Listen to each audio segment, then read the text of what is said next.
Everyone, welcome back to Soundwell Guitar. That was a pavane by an anonymous composer from the Renaissance period.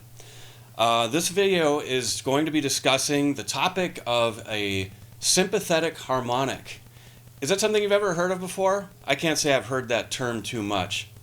But the basic idea is that the guitar, being an instrument that can pick up vibrations, and that's all sound really is vibration, but it's very sensitive to vibrations, so sometimes it picks up vibrations we don't necessarily want, buzzes and things. But this was an interesting week for me because that piece that I just played for you is something that's been in my lessons program for 24 years now, and it's in this book by Charles Duncan.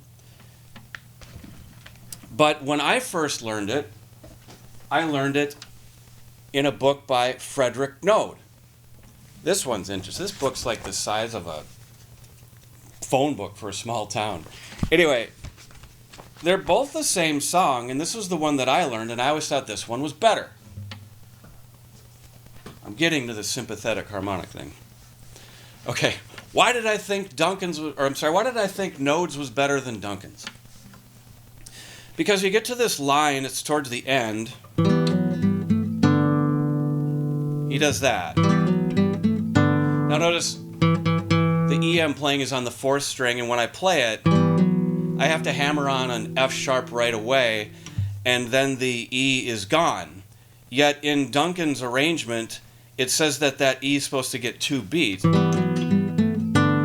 Okay, but it's not. It gets half a beat when I'm hammering on that F. Okay, so then I thought, well, Frederick Node's is better. You go to page 133 and you'll find it.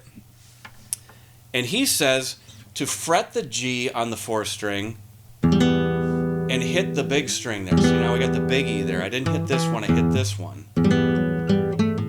And then I do that. So I get to pull off the F sharp there on the 4th string, go back to the G and the A. And of course the whole time that's going to be ringing out because I'm not messing with it.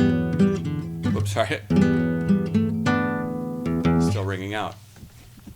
Okay, so for many, many years I've always maintained this was the better arrangement, but I still like Duncan's.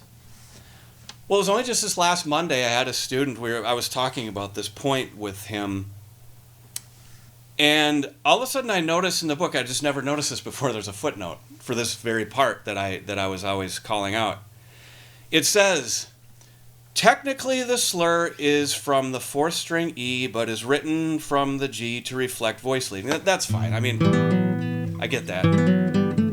We're doing the whole melody there in the 4th string and the 3rd. But the second part was what was interesting. He says the E sustains by picking up a sympathetic harmonic from the 6th string. Hold on a second. I don't know what this is on my computer. Computers. Okay. The E sustains by picking up a sympathetic harmonic from the 6th string.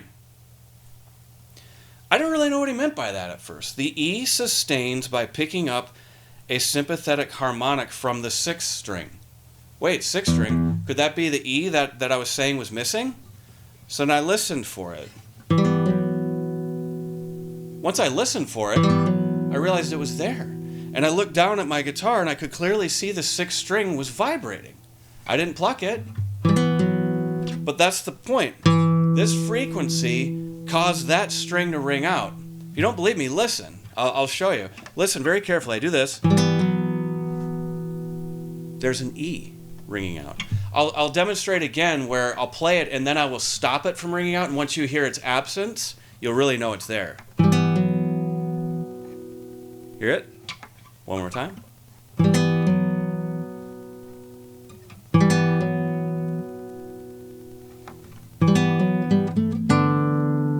Okay, so that little section, that one measure that I had so much trouble with, now is like one of the coolest things that I've played all week, and I really wanted to share it with you guys. I hope you found it interesting as well. I'll catch you on the next video.